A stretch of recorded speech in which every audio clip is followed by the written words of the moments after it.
Hey guys, this is Dan with the official Gamestitch Podcast. No quippy ads this week. Sometimes you've just got to dial it back a little bit and get serious for a moment. The three of us on the show are consistently trying to grow it and bring you new content, and for that we need your assistance. If you'd like to support us, just head on over to patreon.com/Gamestitch. You can donate as much or as little as you'd like. The podcast is always going to be free. And on that note, now it's on to the show.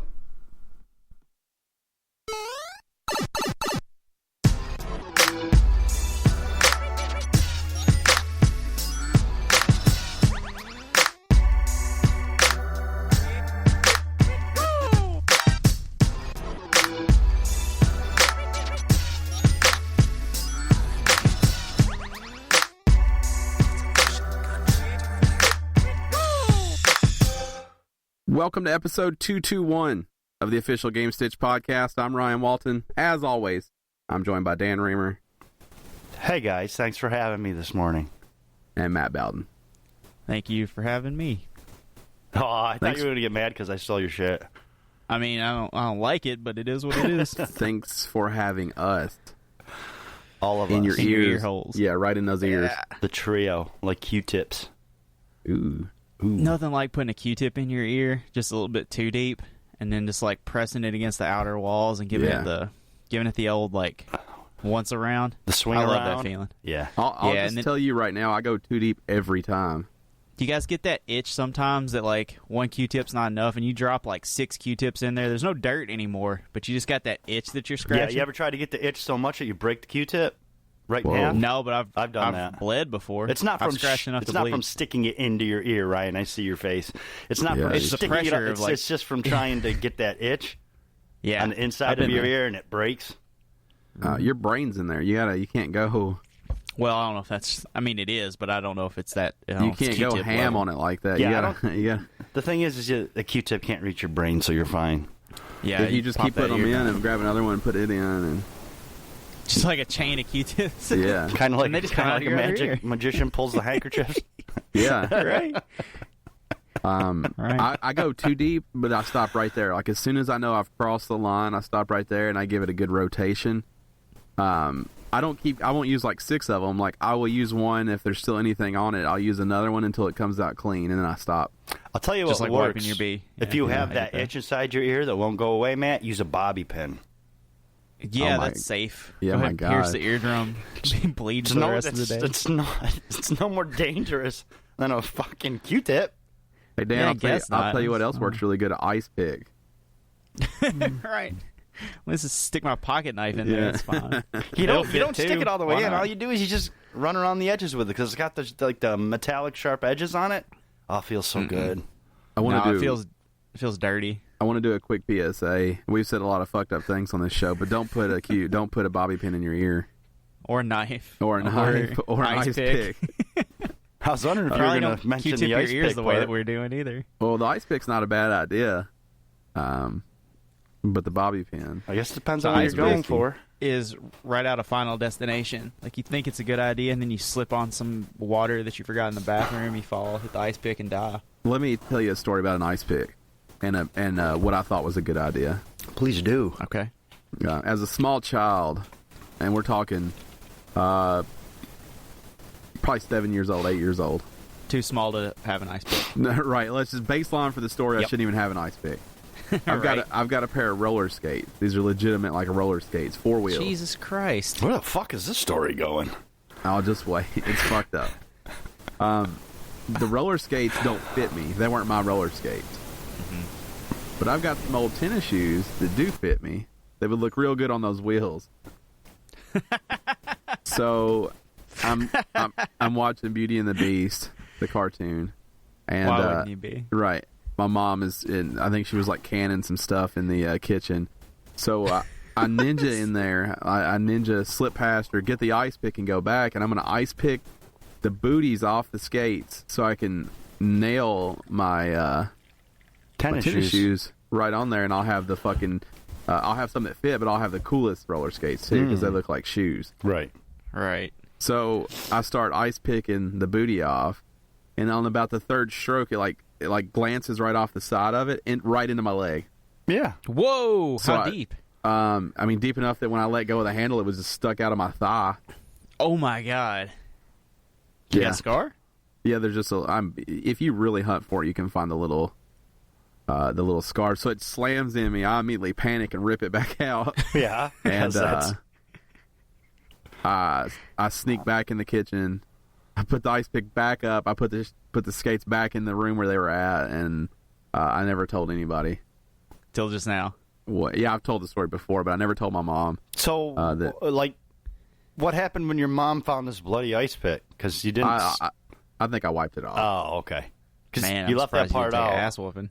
Well, it's not uncommon to find a bloody ice pick. That story had a lot of levels. Your mom was canning.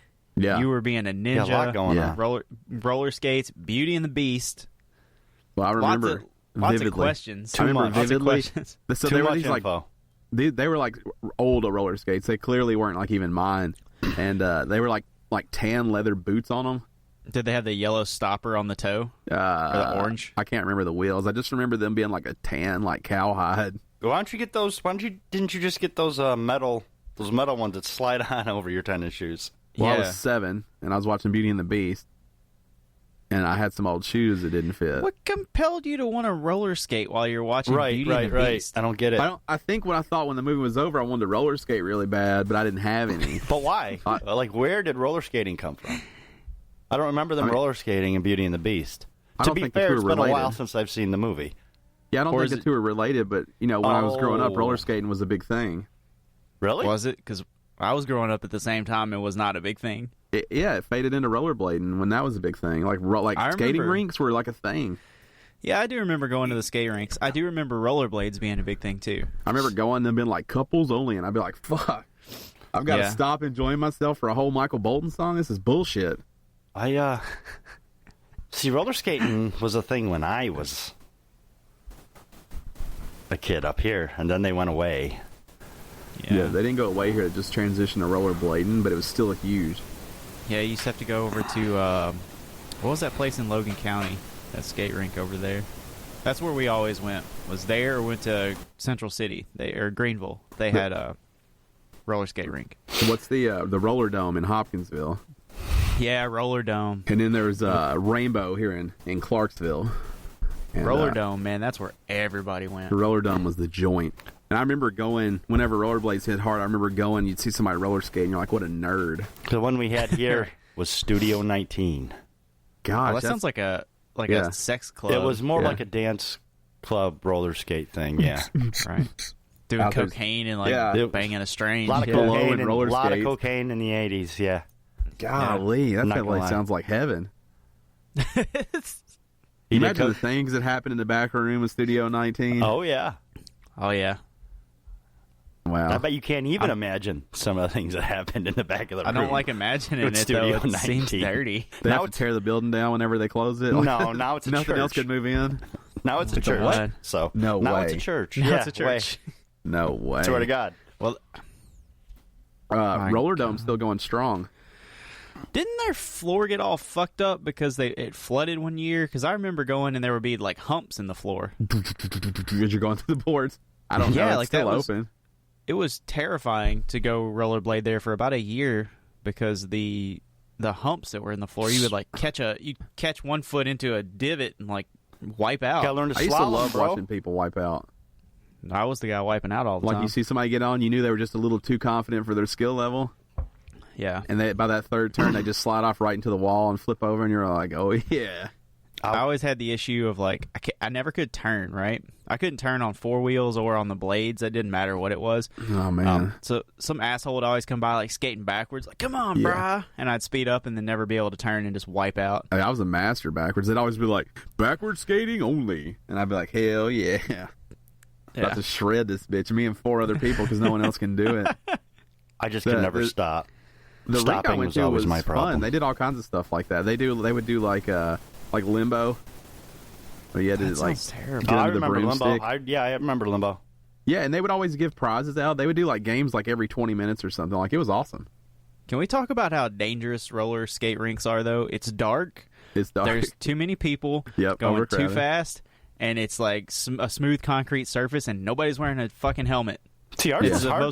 ours was hardwoods. Yeah, the one I went to was hardwood too. I've been to smooth concrete and hardwood, but either way, it's not safe if you fall and bust your head on it. Smooth concrete sounds like a good way to rash right up. Right. Yeah, dude. The one in Muhlenberg County was like epoxied concrete. No, yeah, the one that I went to most was hardwood, and when you hit, you kind of just slid. Yeah. Yeah, but you could wear a helmet if you were a sissy. And he made that squeak noise. Yeah, As that- you slid across the ground. That's your skin rubbing off. Yeah. They also be had. alive. They also had it at the one I went to. They had like a shitty arcade over to the side. Oh, yeah. like five games in it. Aerosmith, that game just blazing all the time. Fuck yeah. That was the reason to go. And they had a crane there, and it was full of bullshit. But there was always like a voucher in there, and if you got the voucher, you got the big prize. What was they the kept big behind prize? the counter. It was just always something like big stupid stuffed animal or something like that, and it's all I cared about was getting that voucher. Did you?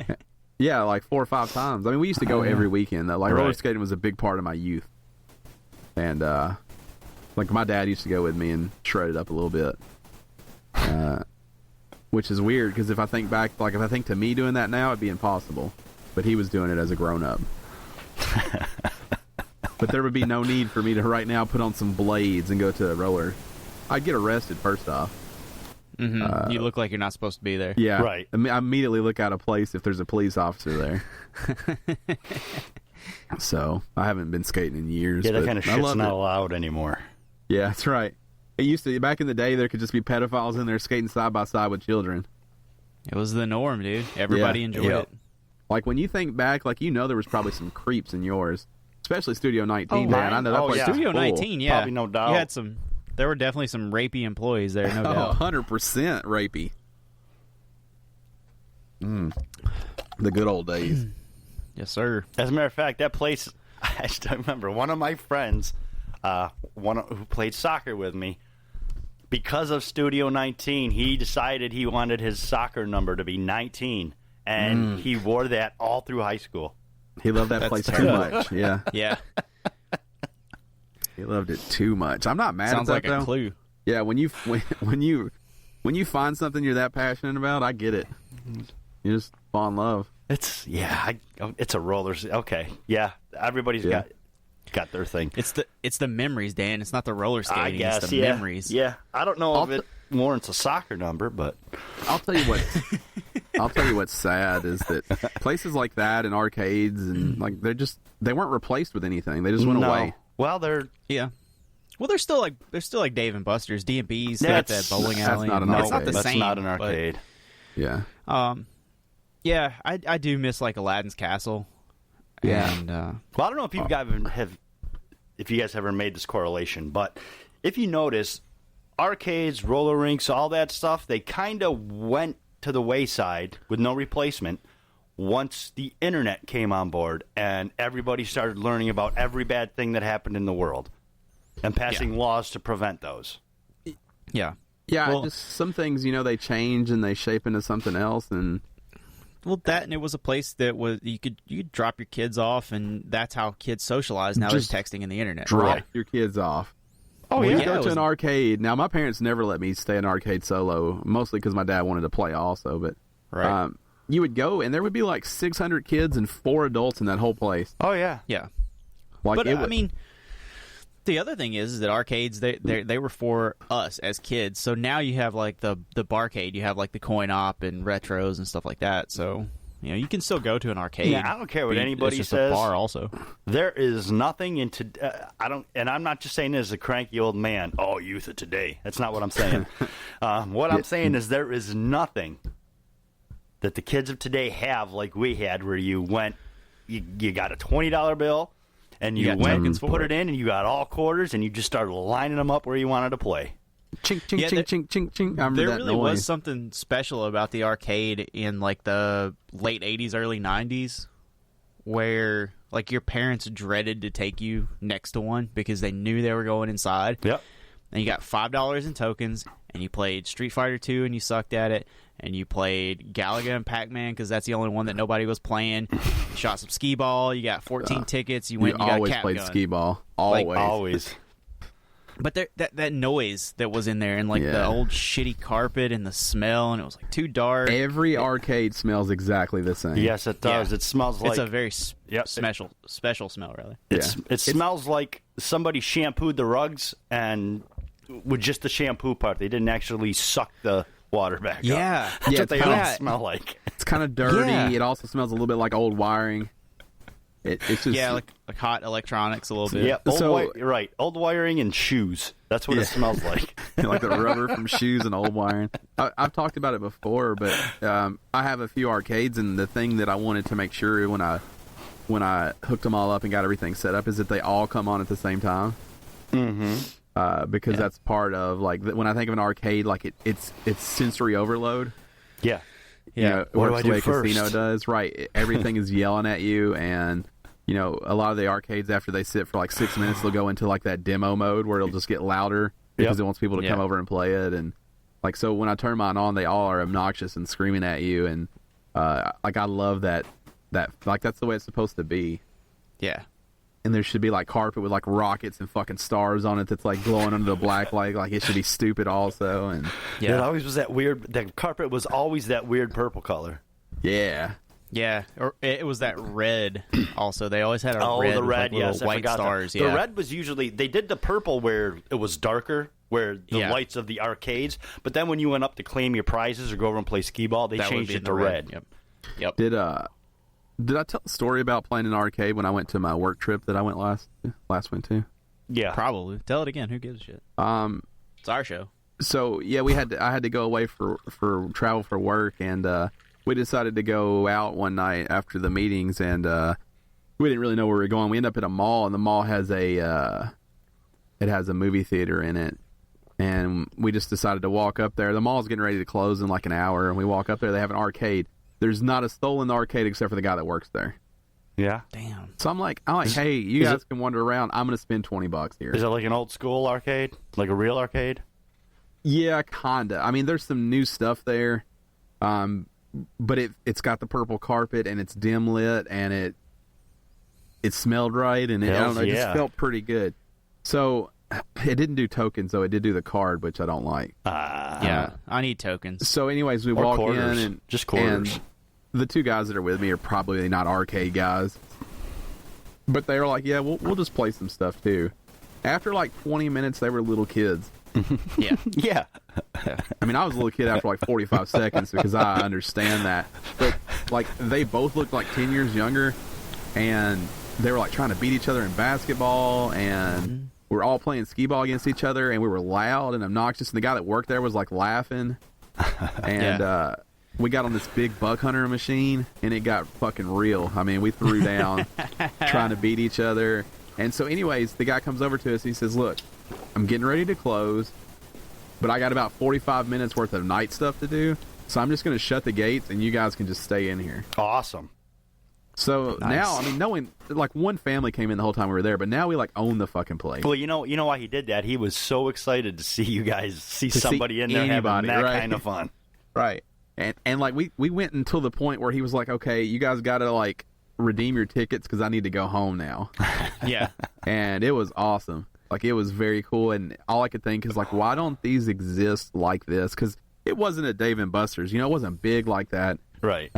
Yeah. It was very much like a small arcade, and it was just cool. Yeah. And it was also very cool to have no one be there, which is not a good business model. Right. True.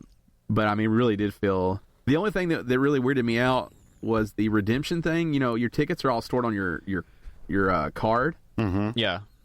And then there's just like these rotating, like you would get lunch out of vending machines. And you just pick what you want and it just vends your prize right out. That takes so much of the fun out of it. Yeah. Instead of searching through and making sure you get just the right one. No, that one. No, 25% of the fun of the arcade is going, all right, I have 125 tickets. I can get this pack of Top Flight baseball cards, a plastic spider ring, and like a handful of juju beans, and I'll have 2 tickets left. What can I get for these? It's still I'll just that. save them for next time. Only you put your card in and you click the button that says, "What can I get for the tickets I have?" Yeah. I don't like that. Yeah. So The math is part of the fun. Yeah. The whole time you're telling that story, I'm thinking, wouldn't it be great if the three of us opened an arcade together? No. And then I keep thinking about how you said you're the only guy in there. That's the sad part about it is the arcade, it only works for us. That's Yeah, I also think why about it's it- not a good idea. I think about it Yeah. every day. I'm like, what if I just owned an arcade? And then I think about what if I didn't have a home? Right. But these how that'll kids, go. man, these kids will never get it ever. They'll never understand why the arcade was cool. And they don't want to Yeah, because they got their text messaging. And I don't know if they can. You know, that's the crappy part is like they didn't grow up with it, so it's not special. And I get that. And I don't know if you can make something that's not Dave and Buster's that would be successful. Like that actual just small arcade, like the one that was in a Right. mall, and like I Yeah. don't know if it can exist anymore. Part of the beauty of that we're bringing, that we remember it because that was our socialization, that riding our bikes all over the neighborhood, that kind of thing. That was our socialization. That doesn't happen a lot anymore. It is a different world, and I don't know that an arcade really does have a place in it. I will argue vehemently all day that it should, Yeah. but I don't But just think like- it does. Remembering how many, like you could feel how many quarters were still in your pocket? Mm-hmm. Like Yeah. you knew based off the bulge how much longer you could play, and like putting your quarters up there so that everyone knew that you had next to get your ass whipped. Yeah, And, You know walking up for Mortal Kombat and dropping a token on the front of the screen in the black. You're like, I got next. and like you had to know which games had too big of a gap where you couldn't put them up there because they would fall through. Right. And like all those things were just, I mean, it was just, there was something about like the basketball just fucking like rolling across the floor while you're trying to play Crazy Taxi because somebody got a fucking rogue basketball when they were trying to beat their friend. Like those things are, Yeah. those moments are great. And there's just nothing. Like I go to Dave and Buster's now and I have fun, but it's not what I would call an arcade. I'll tell you, in the old arcades, you know, it was the best. You've got all the lights. You've got all the electronic noises. You know what was the best background noise of all time in an arcade? Air hockey. The click, click, click of the air hockey. Air hockey. Yeah, it really is good because you hear two people back there going like a pro level air hockey match going on behind you. Yep. And you turn around and it's like two 10-year-olds. The sound of air hockey. And you hear Just- somebody, Yeah. you hear, Clack, clack. finish him. Yeah, on over top Yeah. of that and the like. Yep. Those noises matter so much, and the basketball bounces and the skee ball and like I don't know. Machine guns from some random ass game. You Arrows said smiling. it best, Ryan. It's sensory overload. It's just like, Yeah. Yeah. It's a casino for kids. Oh, yeah, no doubt. Yeah. You know, that's the way it feels. The Great Escape in Clarksville, the movie theater over there where you used to live, had a decent arcade. It wasn't dark enough, but they actually had that, like, you need tokens, and they had 14 or so machines in there. That is very close to the way that I remember them, but I think they took that out. It's still there. It's Not as cool, from what I remember. it's so there's like 5 or 6 machines in there now, I think. Yeah. And the person who runs the redemption also works the snack bar, so they're always too busy to come get you anything. Yeah. Because even as an adult, I still can appreciate the plastic spider ring. Yeah. Who can't? That's the what do you do with my leftover 2 tickets? You get the Right. plastic spider ring. I mean, I could redeem it, walk outside, and throw it in the trash, and still feel like I did something. Because that's just how it worked. That's what Yeah. you do with the leftovers. You're like, I'll get 2 pieces of bazooka. Yep. Yeah. That's just the nature of the beast, and that's. I mean, I don't know. Yeah. We do sound like grumpy old man, but the arcade should be a thing. I'm about to cry thinking about arcades. I love them so much, Yeah. man. Really good. Good times. Gone but not forgotten right there. Arcades. No shit, dude. And then put an asterisk, not you, Dave and Buster's. Yeah. Not you. D&B's is just something different. Fantastic Dave's, not you. Do you think Fantastic Dave is the Dave from Dave and Buster's? I think all Dave is Dave and Buster's. Yeah. Like anybody Dave. Because in Nashville there is a Fantastic Dave's, which is just a Dave and Buster's, except for that it has this giant like Ninja Warrior like small child set up inside there, full of like climbing walls and like ball pits and. I don't know. But See, the I think other it's half kind of is like all- the when I hear Dave and Buster's, I think of that Buster Brown kid with his dog. Remember that kid from way back when? Nope. That's too far back. Buster Yeah, you went Brown's too- for shoes. No, you went too far back. Yeah. Yep. That's what I think of. I like to think Buster that the Dave Brown. is the Dave who founded Wendy's, though. Oh yeah, Oh, that's Dave not Thomas. I always My think dude, Dave Dave Coulier, Thomas. yeah. Ooh, Dave Coulier. Dave Coulier. Yeah, It's the only thing he ever did other than Full House. Yeah. Yeah. I like to And- think he couldn't make it anywhere else. So he's like, let's do an arcade. And Buster's like, all right. Buster's like, I don't see why not. That's what I always think. But yeah, the Dave Thomas is not a bad pull either. Yeah. That's what I like to think. In my head, that's what I got. God, I Yeah, love you know what? Wendy's. This burger thing is really taking off. Why don't... Let's just make a big restaurant that's just a huge arcade. What if But- we made our hamburgers square? What if we I did always wonder how that conversation happened. never frozen? Always Well, I mean, fresh. I mean, back in the day, everybody's hamburgers were fresh. But Dave Thomas is like, look, this fucking McDonald's over here with their round burgers, we're going to fuck them up with square burgers. You know what? I Let's don't- change the world. I don't understand how they do the square burger, because I've tried making a square burger, and it doesn't stay square. It's hard as hell, dude. They're perfectly square. Yeah. Like, they're not Well, I think kind of square, because when I make them at home, they're kind of square. Yeah. These things are fucking square, but you can tell they're like real meat. Yeah. I mean, I don't for, know how for a they long do it. time. Yeah, I mean, I think what they do is they just form a patty, and then they cut the edges off to make it flush. But even then, I've tried that at home. It still turns round. Yeah. I don't know how, yeah. I wonder if they cook it in a mold, like they cook it in a metal, like a big giant cookie cutter square. Like the way you do a ring mold for eggs. Yeah, I just wonder if they cook it that way. Maybe. Could be. I don't know how you get them so perfect either. I don't know. I do appreciate them making a hamburger in the same size and shape as a slice of cheese, though. Yeah. Square buns, what I'm talking about, though. Where's that at? Yeah. Jesus Christ, you psycho. I mean, they do it with like toast is square. Yeah, I mean, I guess bread is kind Can of I get a hump on top of that and call it a bun? I guess. Why? I don't know why you'd want to, though. Well, uniformity. I want everything square on there. Square the tomato. beauty of the hamburger That's is right. that nothing's the There same is- shape. There is nothing that is more comforting than a hot dog that is the same length as the bun. That's true. But what I don't like is my boy, Famous Nathan. His bun-length hot dogs are like the thickness of my pinky finger. Throw those in the fucking garbage. I will allow too long, and I will allow the same size, but too short. Too short doesn't cut it.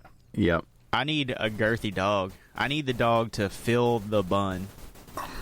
It should fill the bun, but if it doesn't, I can live with it. But too short, I'm like you, just toss it in the trash. If I If wanted a it's piece short of by- bread, I'd have that. Right. If it's short by 1/8 of an inch on each side, that's fine. Because you know what I don't happens? care, Inevitably, but- whatever toppings you put on your dog, you always The end first up bite, not yeah. being able to get it just on the dog. You get it on the bread, and that bread is therefore no longer any good because it is not the same without the hot dog. Right, but if the dog's not so big that I can't get toppings in there without having to pile them on top, then it's not a good dog either. Like, I need the condiment should be like overflowing, not because you've put too many on, but because the hot dog's so goddamn big that you can't fit anything else in there. I'm a savage when it's too short. I scoot the dog to the front and I pinch the back right off and toss it in the trash. I do that too. That's the same Yeah, exact fuck- thing I do. fuck that. That's I don't the need same that. thing I do. Same exact thing I do. Yeah, I take it all the way to the front. I just pinch the back right off that bun and toss it. I don't need There's that.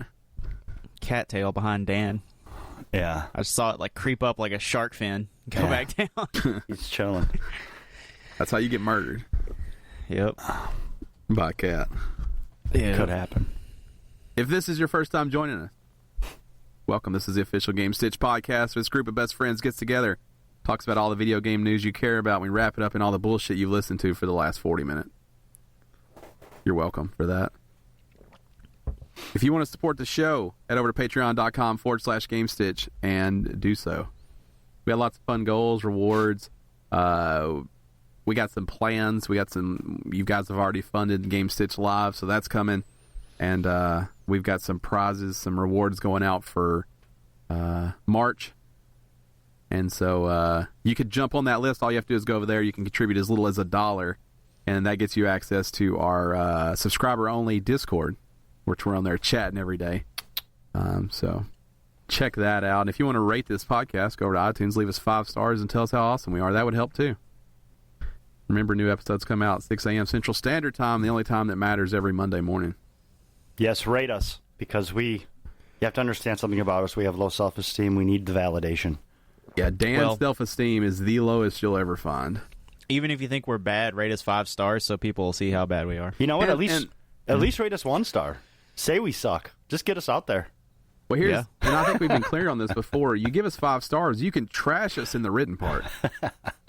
I mean, you can tear us down. You can make it personal after you give that 5 stars. Right, because anybody who's met us know we deserve 5 stars just for showing up. Yeah. Right. The amount of dedication, let's just be real. The amount of dedication for us to do this for 4 years deserves 5 stars by itself. Right. Because most podcasts last about 6 months because it's hard. And so you say 5 stars, you guys suck. This podcast is incredibly boring, but I do appreciate the effort. And then you're gone. I think it's about time to start branding ourselves as the longest running weekly episodic podcast. I don't think that's true, but I think we're in talks for like a podcast that's been on for a real long time. Yeah. Maybe Is that that a thing? it should be like the official Gamestitch Podcast. That's We've its own been here category. for a while. Its own category. Right. Right. Like we're not new to this. Which you may be surprised right now when you're listening to this. It sounds bad. Right, we've actually been doing this for a really long time, and We're professionals at this point. We never said we got better at it. We've just been doing Right. it.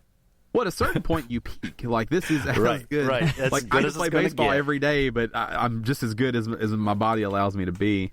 Right. Like my talent level is what it is, and I think we probably have all peaked, Whoa, I don't know about that, buddy. and not at the same time.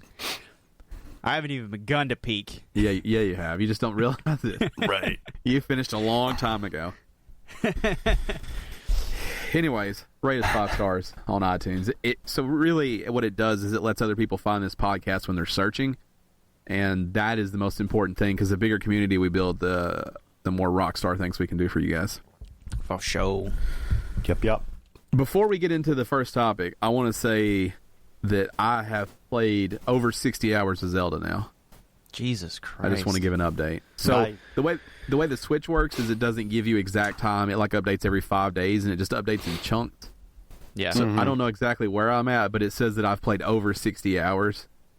And I'm still not even remotely tired of that game or close to being done with that game. As So far it's- as Mass Effect goes, as of last night, I was at 3 days and 17 hours, Hey, and I'm about 45% done. you're killing it. So you're at the 40-hour mark. I'm past that. 3 full days, 24 hours? Right, that's 60 hours, right? 20. Oh, shit, yeah. 20, yeah. I was counting a 12-hour day. My bad. I don't know why. Wow, what I world was do you thinking- live in? Yeah, I don't know. I don't know why I was counting a day at 12 hours. Certainly, it's That'd be- God okay. damn it. Listen, I've had a long week, and I wanted to play Zelda every day this week. I popped out my Switch in my office and got to spend about 15 minutes one day working on the boss battle with the camel. But Ricky had surgery last week. I talked about it then. She's just now able to walk without crutches and a boot. So my game time has been limited, and I miss it so bad. Probably at the end of this coming week, I'm going to need like a 12-hour game session on a Saturday. Just over withdrawals. It's bad. The cool thing about Zelda is I've done that all for them. I mean, there's been a couple big chunks, but for the most part, that's like an hour at a time. Right. Like, Yeah. that game lends itself so well for me to be able to just pick it up and play. Like, you know, as I was getting ready this morning to do the podcast, like I woke up, I went and grabbed my Switch, I played for like 20 minutes, I made breakfast, I came back, I played after breakfast, I put it back down, I set up for the podcast, and I picked it back up and played until I came in here. Like, it worked so well for that. And that's how I got to my 60 hours because I mean, there's been like 2 blocks where I've really sat down and played it really hard. I've actually probably my longest block for Mass Effect has been probably 6 hours. I probably managed to get in one 6-hour session. The rest have been hour and a half here, 3 hours there, 2 hours there. So that tells you what I'm doing with my spare time. Yeah. I do want to also go ahead. I was going to say, one thing I was going to get into Zelda, so if we're not ready to get into Zelda, I was going to say one thing that I found that I love about that game after being super frustrated with it last week is it's one of the first open-world games that I've played in a while where the character is given to me, and I don't feel like I'm creating the story, even though the world is open. I feel like the story is there for me, and the character is created. And I'm finding that style of open world is a lot easier for me to invest in and want to play versus like a Skyrim or a Mass Effect where I'm given this shell of a character and it's up to me to flesh it out. I think I've figured out that open world games where it's there and the world is just open are easier for me to digest. Well, I guess think that's it, Zelda's weird in that way, and if you never do any of the side quests or any of, there's really not a story. Like, you're not making your own. There's really not one. I mean, you're given the story right up front, and there's if you don't do the other things, there's really not a story. It feels like a Zelda, right? If you go back to Link to the Past, right? You get the story up front, like Ganon stole Zelda, and there's Dark World and all this, right? And then you just go get the pendants and you get the Triforce first. You go to the Dark World, you get the pendants, and then you go fight Ganon. There's really no story except for the beginning and the end. Like this feels like a Zelda game. Yeah, it is like that, with the exception of the Divine Beast and the memories that you collect. But I love that those are optional. Yeah. Even the Divine Beasts, which I would say almost are not optional, they are optional. You can just go fight Ganon and as soon as that game opens. I wouldn't suggest that.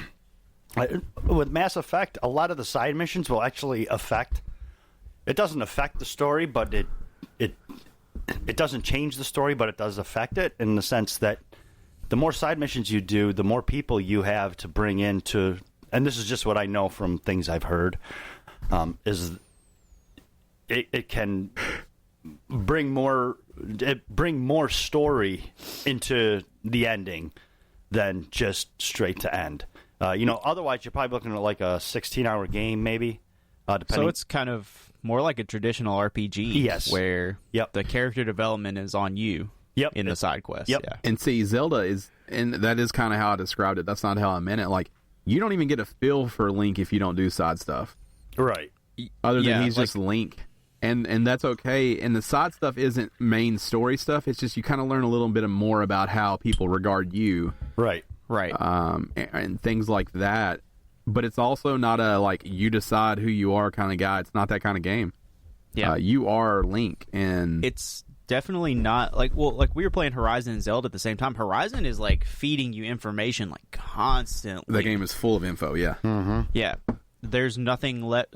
Horizon's another open world game that I could invest in because it was given, like, everything is made, but how contrasting that Zelda and Horizon are so similar, but Zelda is more like Mass Effect and more like a Final Fantasy traditional RPG where it's up to you to develop that story, not to create the story, but to find out, like, what's there. And Horizon is a game that's so similar, but at every turn there is a cutscene and backstory, and, like, that world just continues to flesh out for, like, you have to flesh it out, I guess is what I'm trying to say. Zelda's one of the first games in a really long time that I've played and thought, this, like, reminds me of my youth.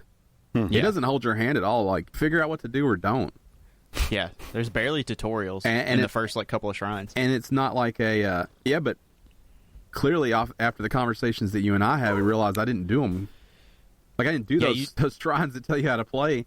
And I'm 20 hours in, and I didn't even have some of the basic moves because I didn't do those shrines. Like, the game just lets you play it however you want. And if you were to watch, Matt, if you were to watch me play for 20 minutes, you would realize I don't play anything like the way that you play. Yeah. But the game doesn't discourage it. It doesn't reward you for it. Like, you could just play however you want. It doesn't matter. And the crazy thing about that game is, as long as it's been out, when I go to IGN or GameSpot or whatever site every day, Polygon, Kotaku, there's a new article up. It's like, guess what else you can do in Zelda that nobody knew about? Yeah. And that's insane for a game that's been out this long. I mean, I watched a video of somebody making the raft fly across the map. Yeah, where they put the little bladders from the Octo Rocks. Yeah, dude. Like, how do you make the boats move when they're just in the water? You have to have the leaf. See, I didn't know. You pick up the leaf. I didn't realize it until like 40 hours in. You pick up a leaf. Like the leaf that, like the big green leaf that you get for a weapon? Yeah. What you the get hell? it out, and then you can fan it whichever direction you want into the sail. Yeah. I get out on those boats, I shoot the little rope, and then I just float out into the water and get stuck and have to die. Yeah, you need the leaf. But, like, that's what's so good about that game is, like, there's no point where it ever tells you how to use a boat. Yeah.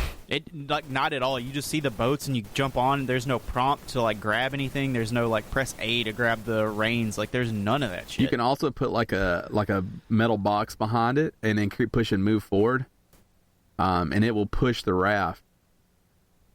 Huh. So you put like the metal box like half in the water, half touching the back of it, and then you move it forward using the left Joy-Con, and as if you were going to extend it out, and it'll push the boat across the water like a jet boat.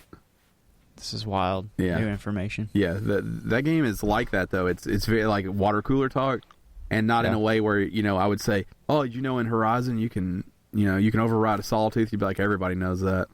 Yeah, exactly. Like the game makes you learn that. Right. It's not in that way. It's like, no, I didn't know that. Why didn't I know that? Like, so yesterday, GameSpot had an article up. It said 6 more things I wish I knew before I started Zelda.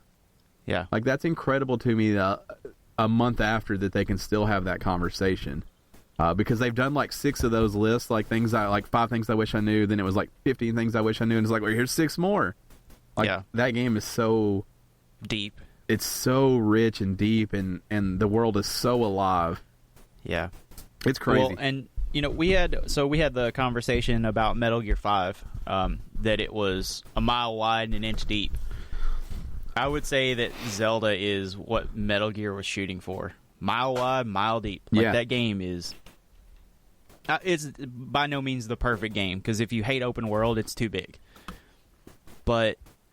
there, like you were saying before, there's something about that like it kind of hits that. This is what I remember gaming to be as a kid, right? The first time you play Link to the Past, doesn't hold your hand. The first time you play Metroid, like, doesn't hold your hand. Castlevania, like any of those games, there's nothing given to you, and it feels like that, in the best possible way. So I think I bragged about, and this may be why that you're not so turned off by Zelda, but I bragged about Horizon. Like, it feels like the world has a purpose. The world's alive. There's always, even the spots with nothing in them are there for a reason. Zelda takes that to a whole new level, because every 15 feet I'm like, what's the secret that's right here? Yeah. What's new right here that I haven't seen? Because after 60 hours, I still see something new every single time I play that I haven't seen before. Yeah. I was up on a mountain the last time I got to play, which would be a couple days ago. And there, you know how they have like those ice, there's like ice formations up there. There's a shrine. I don't know if you've seen it. Yeah. It's encased in ice, and you have to like melt the ice around. It takes like 40 fucking minutes. So I kept climbing up the mountain, and there's like another like block of ice. I melted it down, and there's a goddamn fish in it. There's a frozen bass. Yeah, that like it makes no sense at all. Why would that be there? But I kept going, and so I start seeing these things everywhere, and I find out that like that's just to lead you to the little seed guy. There's one at the top of the mountain, and you wouldn't know seed. if you hadn't seen the rest of those, you wouldn't think to ever melt that. It's the game design's incredible. The things that seem random that turn out to be designed are impressive to me. Yeah, whereas a lot of games you're like, oh well, the space in between is necessary. The space in between is not blank in Zelda. Like, there's always something there, and sometimes I've walked through an area 5 or 6 times, and then I still find something.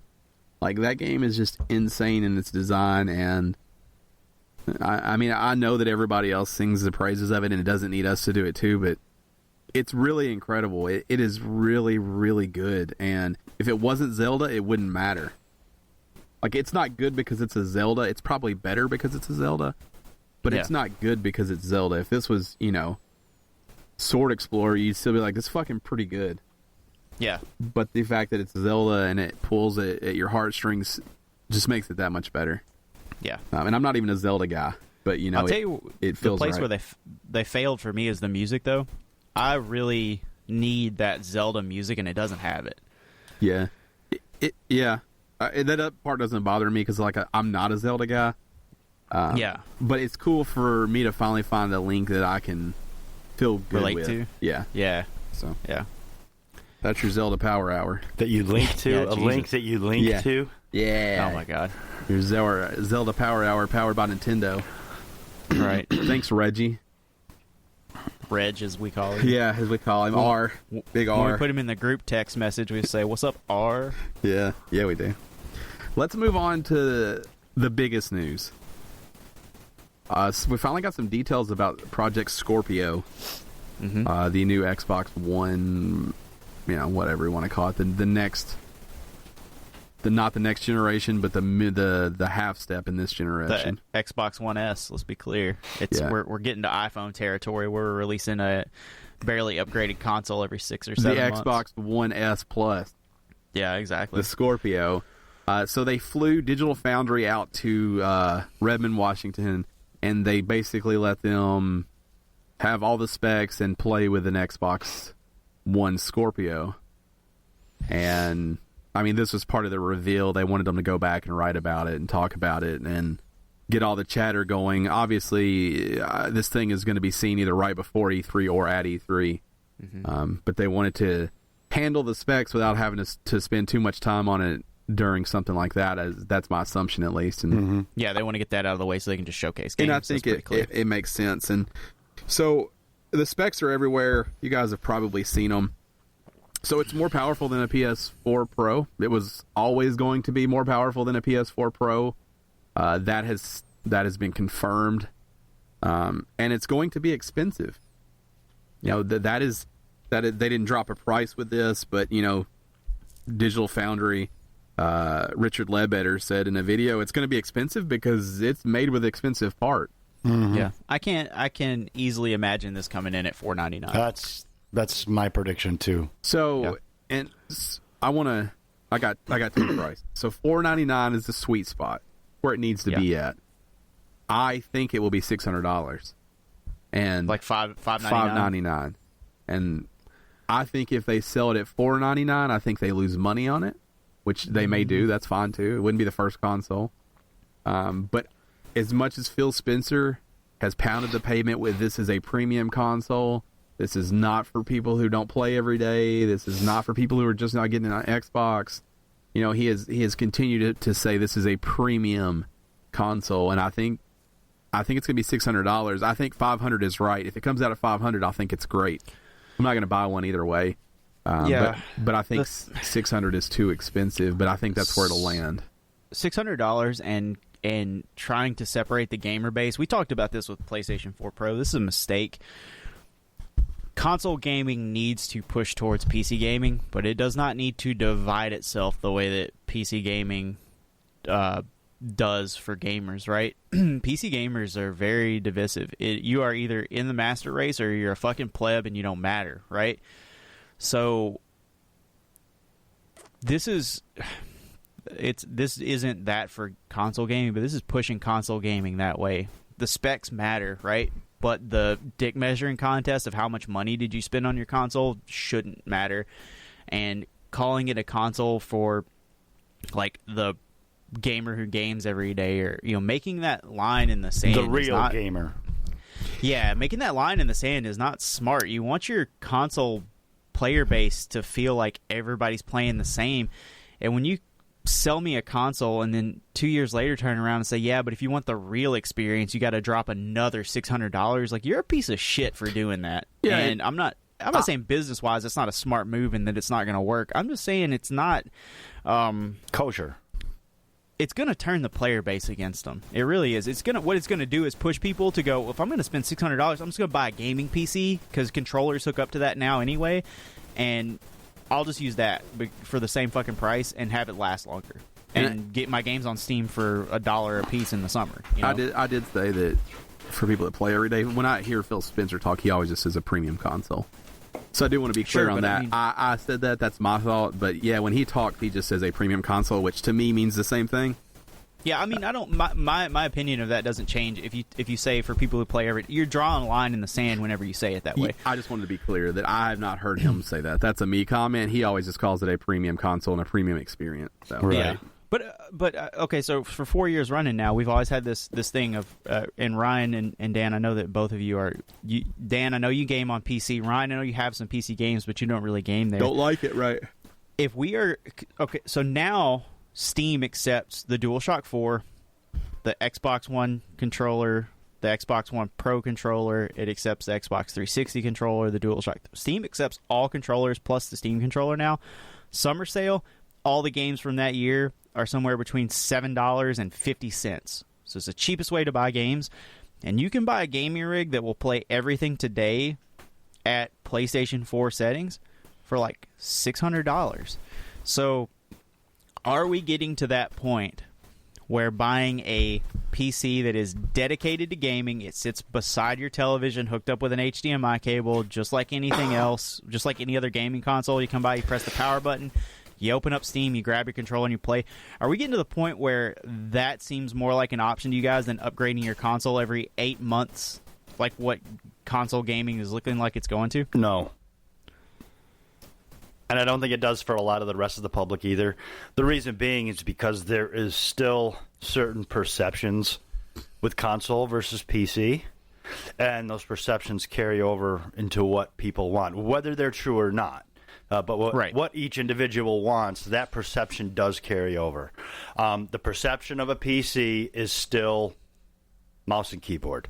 The perception of a console is it's still easier for me to just turn it on and play some games for a little bit. That's still a perception. And like whether it's true or not is besides the point. That is still a perception, and that is going to carry over into these. So no, I don't think we're there. Not yet. Do you think we're getting there? Like, let's say in 5 years, do you think that's where we're going to be? No, because I don't think either consoles or PC necessarily want to change that perception. That's what makes both of them relevant in their respective marketplace, are those perceptions that people have of them. Once you start melding them all together, now you confuse so many people that the entire marketplace is losing share. Right. In my mind, I see it going that way just because we talk about this stuff every week. And our listeners, you guys listen every week, and you kind of know where we're at. But even off the show, we're always talking about this kind of stuff, and we game in several different ways. And Dan, we've had this conversation before, and so I wonder if I know it's a me thing. Like I see these two I see the lines getting blurred, and so in my mind, it's like, well, why wouldn't you just discard the other? But you're a little bit more. Your mind works a little bit more in that, like, in the way that you just explained. Like you understand, like they're not going to separate this.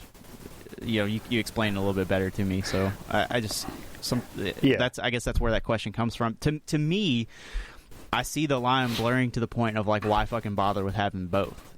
Right. I think when you're talking about it, you're looking at it from a very personal level. Why would I do this? I'm kind of opening it up and watching. I have a hard time, separating myself from the public. The generalities of the public and put myself into the public. Right. And that perception, those perceptions are still there.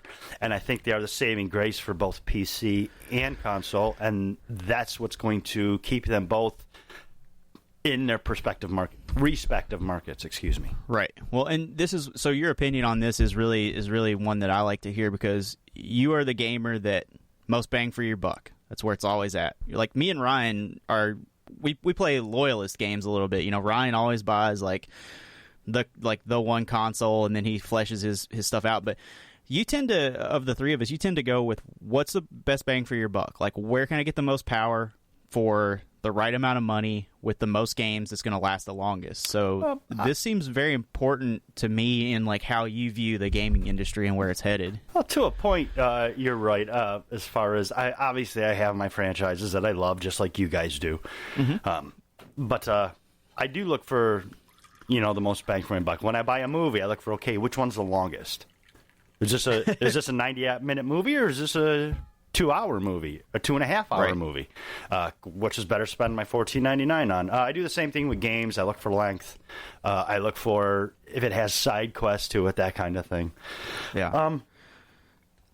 I'm curious to see what happens when you can get a gaming rig that's simple to use, that has all the games that you're going to love and play in that generation for cheaper than a console. That's easy for you to.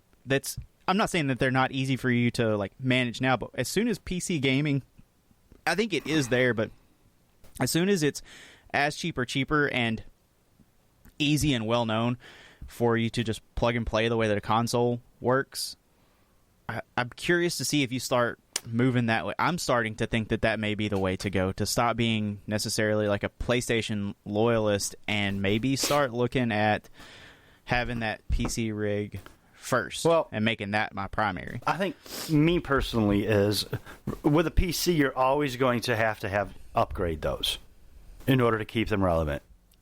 But if you can get a gaming rig for right, well, yeah, go ahead. Sorry. What we're seeing now is that trend with the entirety of a console, rather than piecing it together. Right. As far as I'm concerned, I think that's what you're asking. Is me personally? Yes. That's what you're asking?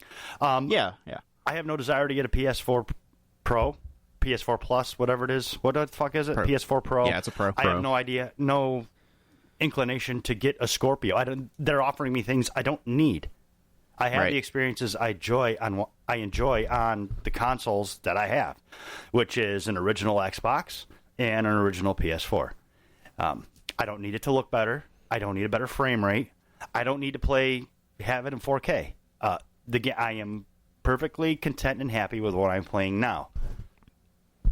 That's why that argument is irrelevant for me, because I have no desire for the upgrades either way. Yeah. So what about you, Ryan? Because you bought a PS4 Pro. Where are you at on this? So I don't. So the upgrades are the problem with PC for me. I don't mind spending $600 on a gaming rig that I can hook to my TV and I can play with a DualShock 4. What I mind is when I have to upgrade everything that goes inside of it. In order for it to work for somebody like me, you have to dumb it down. You have to sell me, I have to go to the store and see the 3 things that work with mine at the 3 different price ranges, and I have to buy the one I want. I open a thing, I slide the old one out, I slide the new one in. I don't want to have to understand how to build a PC in order to keep it up to date. And they're too expensive. I can't go spend $900 on a graphics card every 2 years because I'm not spending that much to play on a console. So the prices need to come down, and they need to find a way to upgrade it that works for someone like me. And I could watch YouTube videos and I could figure out how to do it, and everybody can tell me it's not hard to build a PC, that I don't want to learn how to do it. Yeah. I want to drop a bay door off, slot a new thing in, and all of a sudden I have better graphics. And we're not at that point. What I'm curious about is when developers look at what console gaming, when manufacturers of PCs, when people like Alienware, right, when they're looking at what Xbox and PlayStation are doing, or Microsoft and Sony are doing, they see that they're coming out with, as soon as there's new technology, they're upgrading the console, they're releasing a new one at a higher price point and making them both available. I'm curious if Dell and Alienware and anybody else that's Alienware is the biggest one that people are going to recognize, but anybody who's into PC gaming that's buying buy this rig and be done with it, I'm curious if those manufacturers are going to start looking at consoles going, we don't need to make this where the graphics card can necessarily be hot swappable even. What we need to do is put out here's a Gen 1, and in 6 months here's a Gen 2. You come out and it costs the same or similar to the console. So where you've purchased your monitor, you've got it plugged up to your TV, or you've already got your Xbox One controller, I'm curious to see if gaming PC manufacturers start putting their towers out at console prices and saying, if you're going to buy that, why don't you just get this and you just buy your games on Steam for cheap? I'm very curious to see if PC gaming starts conforming a little bit more the other way towards console. As console goes towards PC, I'm curious to see if PC manufacturers come the other way and they kind of meet in the middle, and it stops mattering which console you're playing on, other than for connectivity issues. I'm really curious to see how when the line in the sand stops happening, because the options don't matter anymore. Let's steer back to the Scorpio, because we could talk about that PC thing all day long. Yeah, we could. It's going to be different, but it probably does lead back to perception a lot. But I'm not against playing on a PC. We just have to make it work for lazy people like me. Yeah, we had this conversation over the PS4 Pro too. It's fascinating to me that this is where consoles are headed. So let me run you through some bullet points of the Scorpio. The six teraflops, they're confirmed now. So that's the thing that's happening. Mm-hmm. It's using a system on chip design. So that's different. The memory, it's 12 gigabytes of RAM. It is the GDDR5 now. The difference, PlayStation Pro is at 8, and that is shared between the operating system and the power for playing. So Xbox One Scorpio will use 8 dedicated for games, so it won't be sharing that. Yeah. They showed off a Forza demo, and it was running native 4K at a locked 60 frames per second. That is the only thing that they showed off gaming wise. The word on the street is they upgraded it in 2 days. Yeah, so that's weird, but my dog's barking. Heard it. It does have. They did say that it will be backwards compatible, so every Xbox One game will work with it, and the 360 backwards compatible games will as well. That's huge. But if the games are going to take full advantage of the improved hardware, the developers would have to implement the necessary tweak. So again, it'll be on the developers to make them look better. So, as of right now, that's exactly the same as the PS4. Now, where I wonder if we'll see a difference is, will all Scorpio games work with the Xbox One? Because that's not what it says here. It says all Xbox One games will work with the Scorpio. I assume it's the exact same thing with PS4 Pro. It's the PS4 game, but whether or not it takes advantage of the hardware will be the difference. What I'm saying is be. Because it is so much more powerful, can they make a Scorpio game that will not work with the Xbox One or One S, is what I'm saying. Yeah, I would assume not.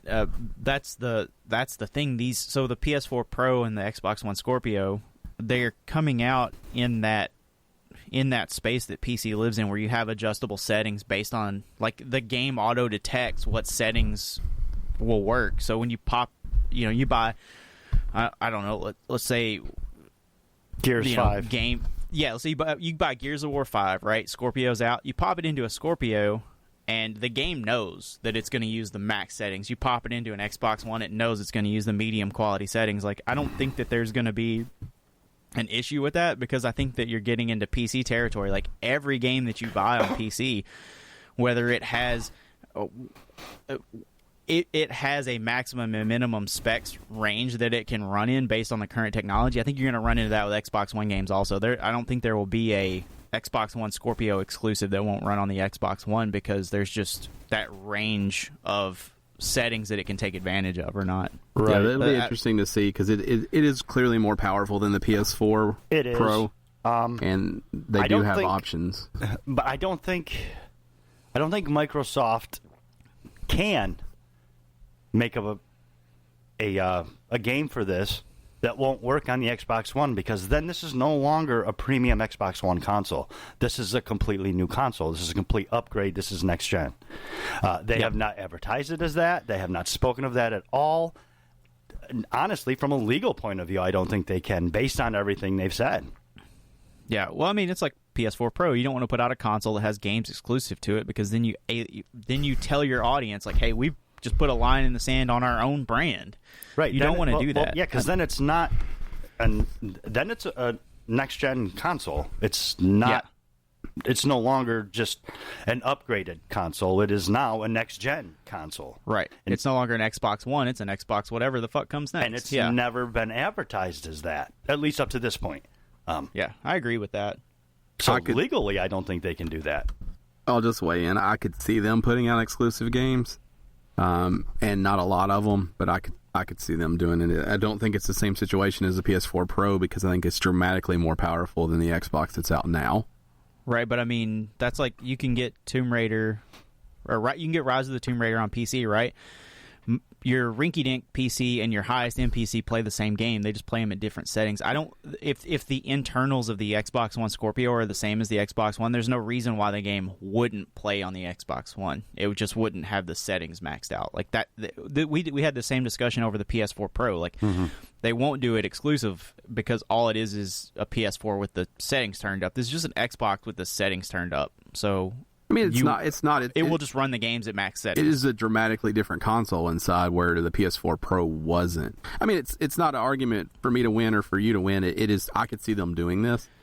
Yeah, I just don't see how they would do it technologically. Like I get what you're saying. Like, if they could make a game that was exclusive to that, then I don't see why they wouldn't. I just don't think that technologically they can. I don't think it's not. It's kind of to what Dan's saying. It's not a different console. It's the same console still. Okay, I don't. It has some upgrades, but its guts are still essentially the same. No, they're not. Right. Like, in this case, it is a drastically different system. This is not PS4 to PS4 Pro. Yeah, like, but But they're upgrades. They're upgrades to what's already there. They're right. not. It's not like the next gen graphics card. It's just an upgraded graphics card from what it was originally launched with. Right, having an upgraded CPU and an upgraded GPU and more memory doesn't change the your the internal design circuitry, of the how they all connect. Yeah, that's all going to be the same, and those are only routed for so much power. Right. And that's what makes these so similar to a PC, because when you change the graphics card on a PC, you're not changing like how the PC works. You're just changing the abilities for it to take advantage of the bandwidth in that graphics card, really. Like you're just saying, hey, instead of having this much room to make the graphics good, now you've got this much room, so go ahead and give it your all. So that's really all this is doing for an Xbox One, is saying, well, now you've got this much more room to play with as a developer, but don't forget you got this minimum spec down here too. More to your point, Ryan, I'm sure they could. Microsoft could do that if they wanted to, release games just for the Scorpio. I don't think you will. I'm not sure. Like Matt said, that the guts allow for only that. Yeah, you would have to change something drastic on like you'd have to have a new brand new design motherboard and brand new designed way that it receives the information, and it would have to you'd have to change the codecs and you would redesign the console, and then we're talking about a new console. It still takes the information off the disk and processes it the same way no matter what. I could just my point was I could just see them doing this, and I think they will. Yeah, I can too. I actually think they will, and I think it's okay if they do, because I don't think they're not going to do it with a Halo. But could somebody come out and say this game can only run well enough to be on this one system? I think so. One thing, I guess. Well, one thing they could do is only make VR available on the Scorpio. Right. So, I mean, that's what I'm talking about. So I think there will be something come out. Then obviously, yes, that game could only run on the Scorpio because it's a VR game. I suppose something like that could happen. So we'll learn more as time gets closer. Like I said, this was just to get the details out so they don't have to spend stage time talking about the dollars and cents of this thing when it comes to numbers and horsepower, and we're not going to read them over here. You can see them on every site that's online. And if you're not into that stuff, they probably don't make any sense to you anyways. They don't make any sense to anybody. Nobody gives a shit how many teraflops a console is. So just know that we'll get more details soon. And the price is what it will probably make or break this for a lot of people. Determine success or failure, yes. I think we got the numbers on record already, but I'm going with $499. I said $499. Brian said $600. Yeah. So $599. Okay, I just want to make sure that we got that on record, so when it comes out later, we can see how right or wrong. I think it should cost $500. I just think it'll be $600. I think you're probably closer to right in the price point, but I think $599 is where it's at if it wants to. It's not meant to compete with the PS4 Pro. It's meant to compete with itself, but I think that people won't buy it at $599. I mean, Microsoft can afford to lose money. I just don't know why you do this if you're going to lose money. What's the point? Yeah, I would think that you want to take the PS4 route of anybody who already has a Xbox One. You don't really want them to go buy this again. You're looking for new. It's going to depend exactly how much it did cost to make, too. I think PlayStation kind of, when they released the PS3 at those price points and saw what the market did, that's really responsible for them taking so long to catch up to the 360. I feel like it's possible Microsoft will stay away from that. Obviously, I'm not 100% sure. And because it is licensed specifically as a premium console, which, to be fair, the PS3 was as well, I think it'll be interesting. It'll be very interesting to see what this price point is and how it affects the market. I guess it's just different for me because, like with this or the Pro, like they're an upgrade. They're not. With the PS3 selling it at a lower price, like I get it. It makes sense to me that you would sell it at a lower price because you're trying to, get people to buy it. But with an upgrade that people don't need, that's totally optional, I don't know what point there would be for you to lose money at this. Well, me either, but at the same point, they don't want to price it so high that it doesn't sell. Right. You don't want people to disregard it because it's too expensive. Right. Yeah, I do. I get that too. So I think that's why I'm saying it'll be very interesting to see what happens because, to be fair, we all have the chance of being right or wrong. There's really no give. It'll just be interesting to see because there's so many variables that we don't know yet. That this is literally just a guess. Yeah. Well, I mean, this is a very exciting generation for console gaming and for gamers in general. I think we see that with not only how excited we got for the PS4 to come out, but we talked about the PS4 Pro for so long. We've talked about PSVR for so long. Now we're talking about the Scorpio. I think no matter what, Ryan has always hit on this, that having options is never bad, and this is the generation of consoles to do it. Like you, Dan, I'm very interested to see what happens. I think gamers are receiving these very well no matter what. Even with all of our criticisms of it, I think gamers as a community are receiving their options very well. Yeah, it'll be interesting to see how people relate to this. We thought the PS4 Pro would fail immediately. Right. Yeah, but it's not a success or a failure. It's just a nice option. Well, Sony said it's outsold their expectations, and they're making money on everyone they sell. So, yeah, who knows? I obviously don't. Right. Let's move on to some other stories. We'll try not to spend too long on these. We know your time's valuable, but Dan, why don't you take the first one? Mass Effect Andromeda finally got a deserving patch, I guess you could say. Patch 1.05 came out this week, Thursday, I believe. Fixed a lot of the issues that people have had trouble with. Fix the eyes. A lot of people didn't like the clay eyes. Fix the eyes. So the eyes, dramatic difference. It has changed some of the lip syncing. The lip syncing is much better now. It was a little off in some instances. Now you can skip when you're traveling in your maps in the galaxy, which is a nice addition. I don't know that it's necessary, but it is a nice addition. You're talking about you can skip that cutscene, right? You can skip the cutscene where it moves from planet to planet. It fixed female Ryder had this weird run when you put her in a zigzag motion. They fixed that. Decryption keys are more accessible, so it's a little easier to skip those Sudoku puzzles that everybody is so keen on. Space Sudoku, yeah. It also fixed a few balance issues in multiplayer, added a new character. Just balance issues, I'm talking the guns and the damage, so on and so forth, for both enemies and the characters. So, big one. According to BioWare, they listened to everybody since the game came out in the last 2 weeks and took their opinions and did this patch for them. As much as I love this game and as much as I love BioWare, fuck you, BioWare, you released an early access game at full price on launch day. As much as I love the game, and I do love the game, and I haven't had some of the issues that some have had with the bugs and the glitches, and the animations don't bother me. If you'd have just come out and said, you know what, we fucked up, this patch is to fix it, instead of trying to bullshit it like, oh, we care about you, because you've already proven by doing this in 2 weeks that you didn't care about us when you launched it. Right, or just push the game back by a month. It wouldn't have hurt. Which you need to get in fiscal this year, though. To be fair, I can't guarantee. I don't know that it was BioWare or EA. My money would be on EA wanting to get this out more so than BioWare. That doesn't make that mean I'm right, and it doesn't make it right.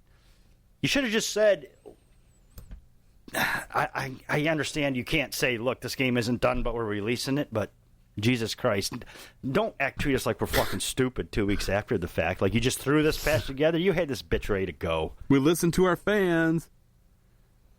Or you also knew they had dead eyes. Or you knew exactly what your fans were going to say and had it all ready to go. Or you could tell they looked like they were dead while they were talking to you. I mean, these reports of glitches and stuff were out before the game launched. They knew. Yeah. They knew.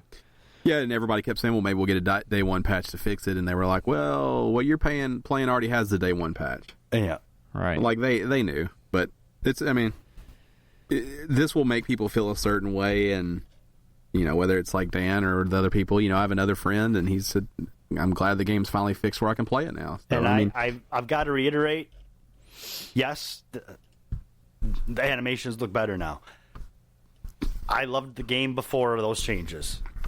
Like I said, I've got 3 days, almost 4 days into it already. I'm playing the shit out of the game. I like the game. I'm having a lot of fun with the game. It's Mass Effect like I wanted. The problems were, while they were evident, they were limited in their scope to me personally. But now don't be assholes and be like, yeah, see, no, we really do care about you. No, fuck you. No, you don't. Yeah. No, because if you did, you would have released the now. game the way it was supposed to be when it released. Or at least told us this patch is coming, we realize there's problems. Instead of, oh, well, we listened and we just put a patch together in 37 hours to fix all these problems in the game that we released. No, you fucking didn't. That's not how that happened. You done? Rant over. Get him, Okay, Dan. just making sure. God damn. I don't want you to get it all out. A study commissioned by Google has found that teenagers find the Xbox brand cooler than the PlayStation. However, millennials found the PlayStation brand to be cooler than the Xbox. What this tells us is absolutely Kids nothing. don't fucking know anything. Yep, no, That's it all doesn't we tell know. us anything. It doesn't tell us anything. So this wasn't specific to gaming. This report was for Google wanted to know the coolest brands that exist. Topping the list was YouTube. So really, they probably just wanted to feel good about them. Netflix was number 2, and Google overall was number 3 as far as the coolest brands go. And I think that makes sense. I think PlayStation being more relevant with the younger kids and PlayStation being more relevant with the millennials, I think that's probably spot on. Yeah. That probably makes a lot of sense. And what I will tell you is that as a fan base, you want the millennials because they have money. Right, and the kids don't. And the kids don't. Well, And I will also tell you that the Nintendo did not make the list of either generation. I mean, Right. we're the baby boomers now, right? Radio's about to start radio already is skewing our way. TV's skewing our way. They're going to start, everything's about to start marketing to us. We hit 30 years old. We're the majority Got a now. little cash to spend, Yeah. We are no Right. longer the youth of the nation. Yep. Right now, we are the decision makers, and everything is for us, which is great. We're about to get grown-ups. we're about to get 20 years of everything being for us. So Time for here us we to go. adult. Talk about how shitty the music is that's out now. Going to hell in a Right. handbasket if Yeah. we're in How the charge. kids- God damn it.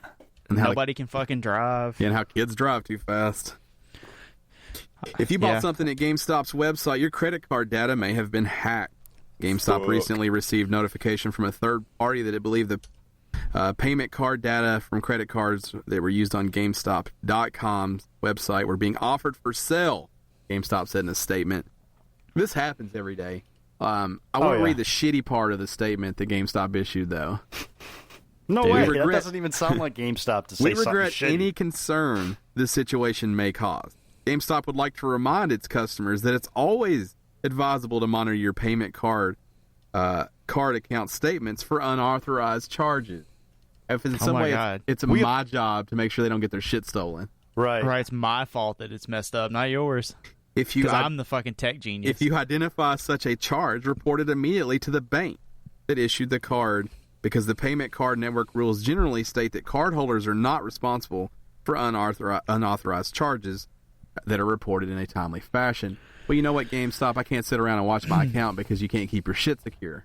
Right. GameStop, I'll just call up my IT guy and make sure everything's Right. okay, you son of a bitch. While we might have been compromised, it's not really our problem. It's Yeah, pretty much fuck- what they said. Fuck yeah. you, GameStop. This is why you deserve to go out of fucking business, you pieces of shit. Well, you're still Don't upset they? about that Bioware thing, huh? I can tell. That's not GameStop rage. That's carried over. God, I've got mixed, like, Metal Gear 5 level feelings about GameStop. It is day to day. I buy a lot from them, but it's only out of convenience. I want to be clear. Exactly. Yeah, it's not for any other reason. Sometimes they're doing it right, like What? with Game Trust, and sometimes they're pieces of shit. So they do have and I don't have the details, so I'm going to talk out of my ass for a second, but they do have a thing now where if you're a pro member and you pay like $10, you get a discount on new games that are coming out. Yeah, I heard that. Yeah, so you $25 a year now? Yeah, so Great. like you pay $10 every time they do one of these, and I think they do it 4 times a year or something. It's weird, yeah. So you've got to pay $15 for your pro membership, and then $10 for the another $40 potentially a year to get a discount. Yeah, I think so, because see, when it wasn't every new game, it was a list of these 6 games that you get a discount on. That's stupid. And it called it like it's spring savings, which made me think they were going to do one for every season. Here's the thing. Best Buy does it better than anybody else. You pay, $30 a year, and you get 10% or 20% off new games all year round. If you're not doing it that way, you're fucking dumb. I think Amazon does it really well, because Amazon does it well. I look at like I'm not paying for anything because I don't have Prime for the game discount. The thing about Amazon, though, is your $10 Prime membership gives you the 20% discount, but it's only for a certain amount of time on brand new games also. Yeah, it's true. It depends how you're buying them, but because I'm an idiot and buy everything when it comes out, it's fine. Yeah, that's true. Yeah, because everything is an impulse. This next story will get Dan cheered back up. Pokemon Go still has 65 million monthly users. This totally blew my mind when I read this story. That's a lot.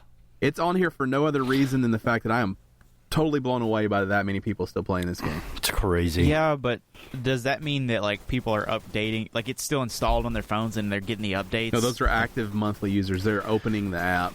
Doesn't mean they're playing it, but it means they're opening it, and I can't think of any other reason to open it. Like, I uninstalled it. I don't even have it to open. Right, but I mean, every time, if your phone is on and the app updates, like, it opens up the app. So no, I mean, not on iPhone. Like, it doesn't open it. It just updates it. Like, active means that they are, because Pokemon Go has to log in. Gotcha. So just open it. Logins. If you open it and then close back out, it doesn't even count. Like, you have to go through the process of waiting for this to and now, of course, we're talking worldwide here. But that's still a lot of people, and it's obviously not the numbers they were doing originally, but I just assumed that like 6 people played this game at this point. I assumed that nobody still played this game, and to see that 65 million people are still playing it, yeah, that's a good bit. It's crazy. They also said there's a bunch of big changes coming, some co-op multiplayer stuff, and they plan to support this game for a long time. Niantic obviously still making money off of it. It's pretty cool, actually. Yeah, makes you happy? Yeah. I've talked about the things that I like about Pokemon Go and how they bring people together, and it obviously wasn't sustained for me, but I love the idea that it is still working for people. Yeah. Pretty cool. Cities Skyline. If that name sounds familiar, it's because it was the game that's like SimCity that's better than SimCity. So it got a lot of press the time it released because it came out around the last SimCity, and everybody's like, oh, well, this popular one sucks, but this other one is awesome. It's finally heading to Xbox One, which we've known for a little while, but we got a release date of April 21st confirmed. This is a 100% must purchase for me. I'm excited about this. It does come with the After Dark, so you're getting the game and the After Dark expansion, which adds nightlife, tourist attractions, more transportation options, and other services. Now, the PC version is getting another update, Mass Transit, that's not yet coming to Xbox One, so that's something to look forward to if you're still playing on PC. I'm pumped about this. It's right up your alley. I can totally understand you being excited about this. A city builders, I'm on board for, and for one that people love so much, and me not playing on PC and not getting an opportunity to play it, I'm excited about this. I can't wait. April 21st, City Skylines, Xbox One exclusive right now.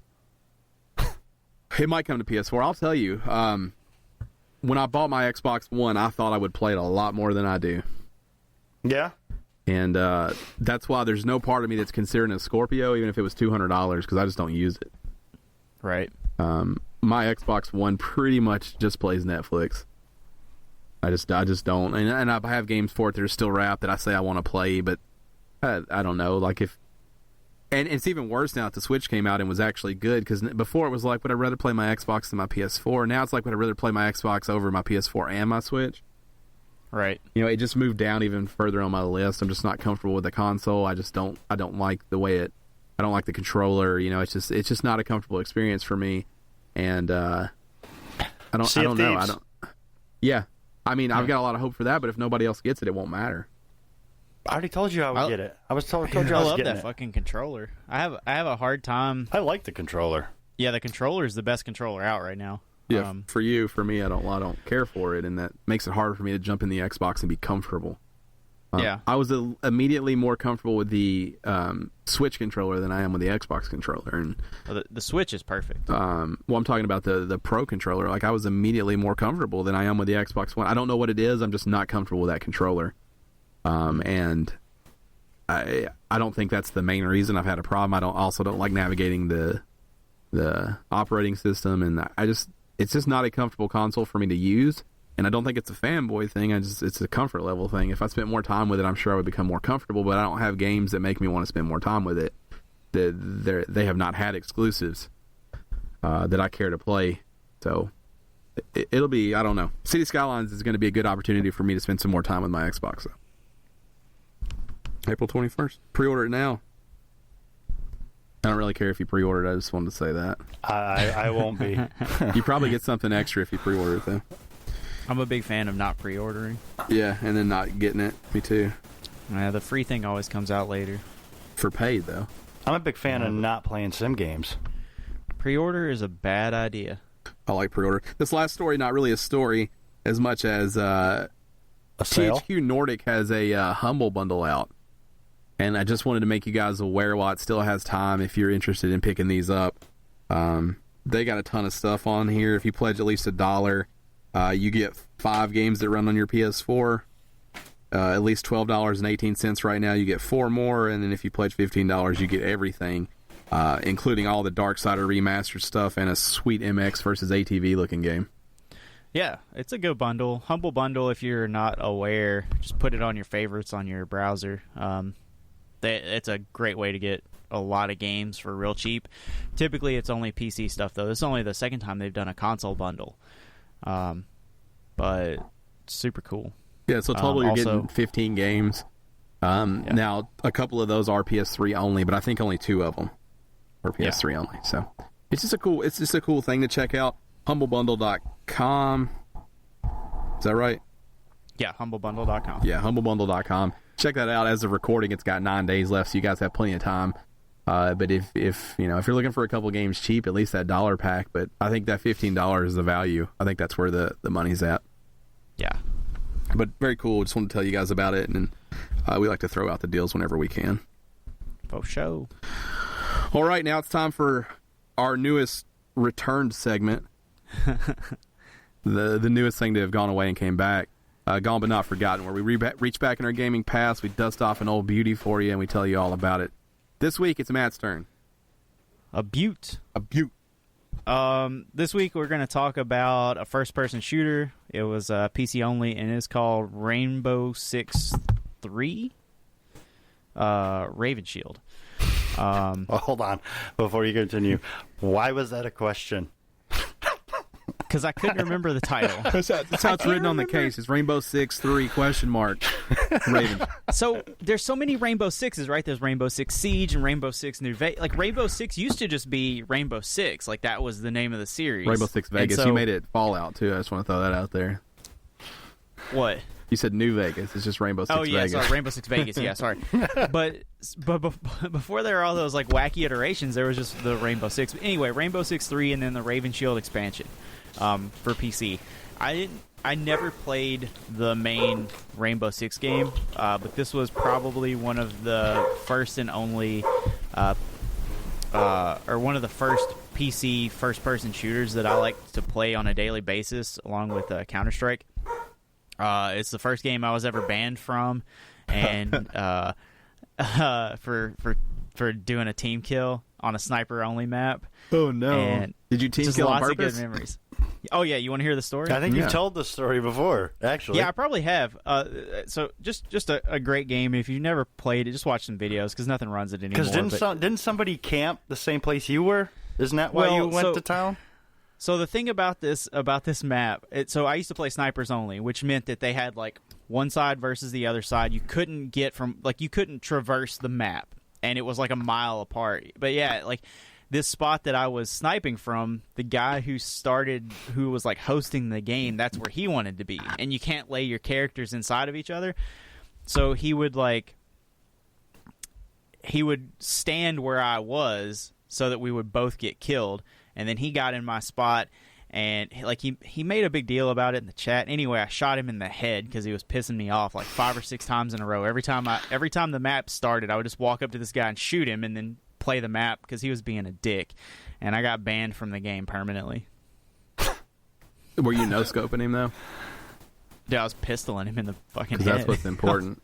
That's right. Yeah, he would be sniping somebody across the map. I just walk up and put the pistol on his head and pull the trigger, and then lay down where his corpse was and start shooting. 360 no-scope. And then did he come kill you?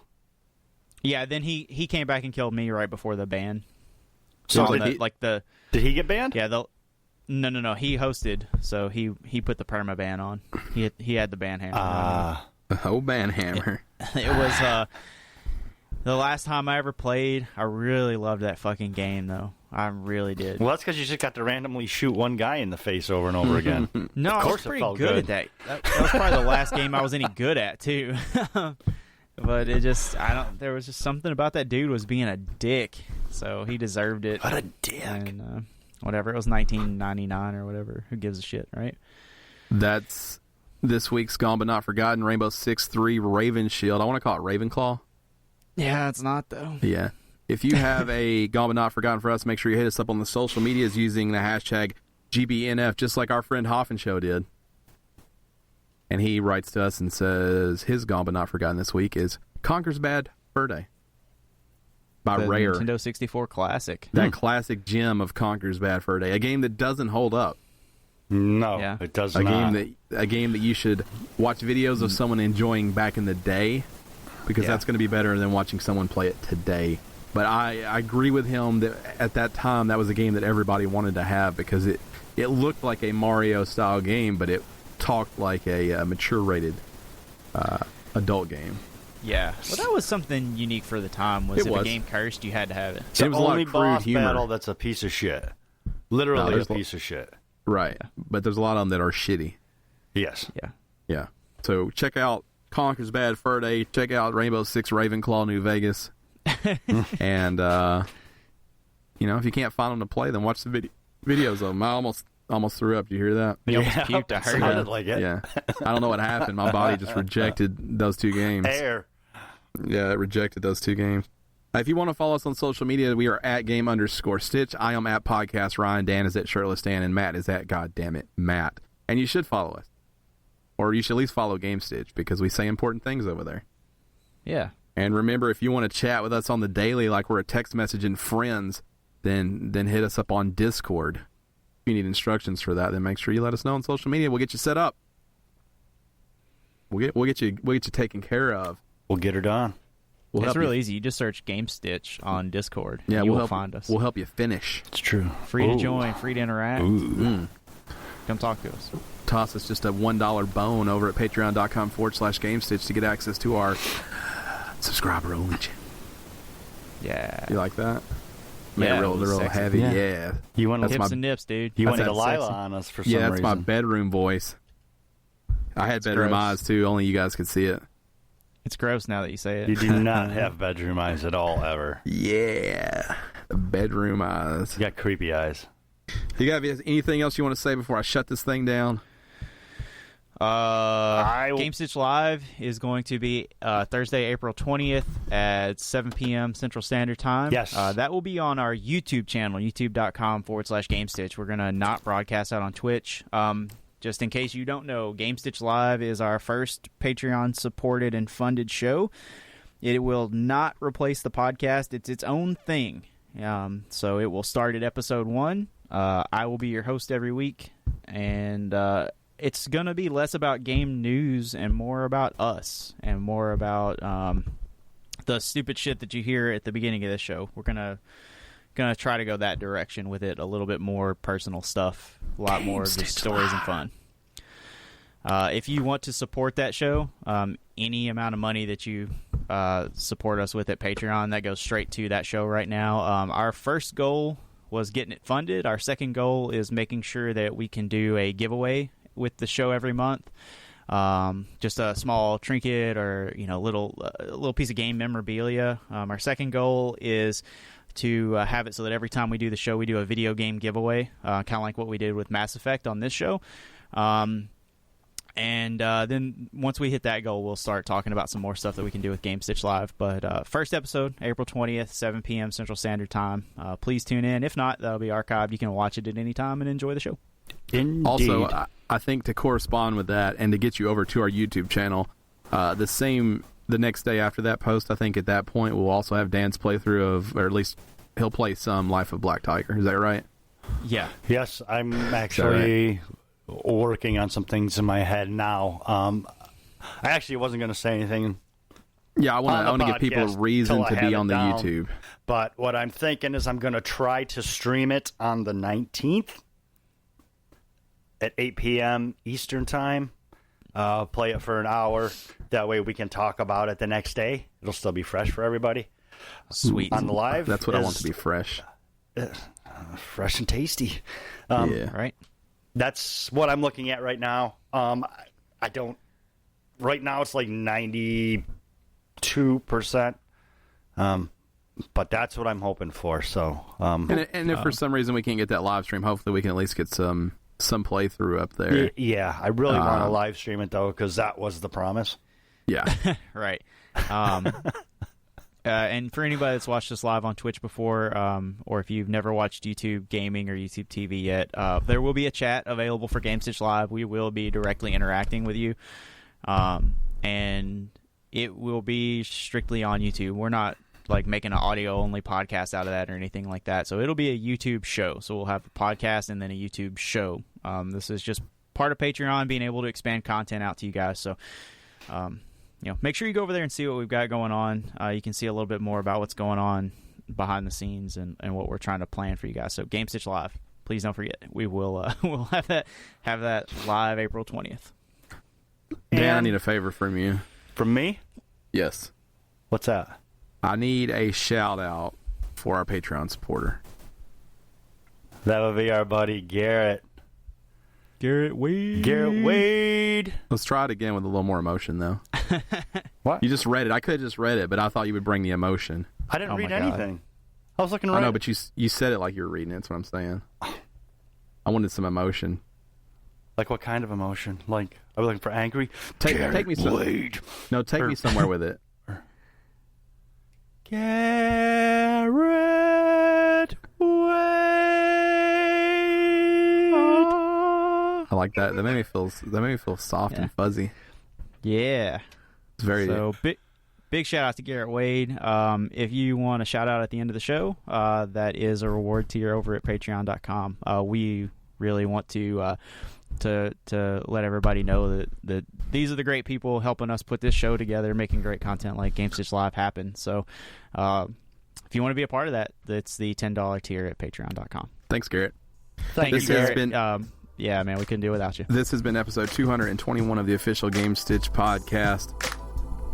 Thanks. Good night. Good night.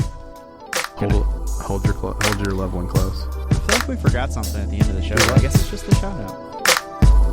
I don't think so. I think that was a complete episode. Yep.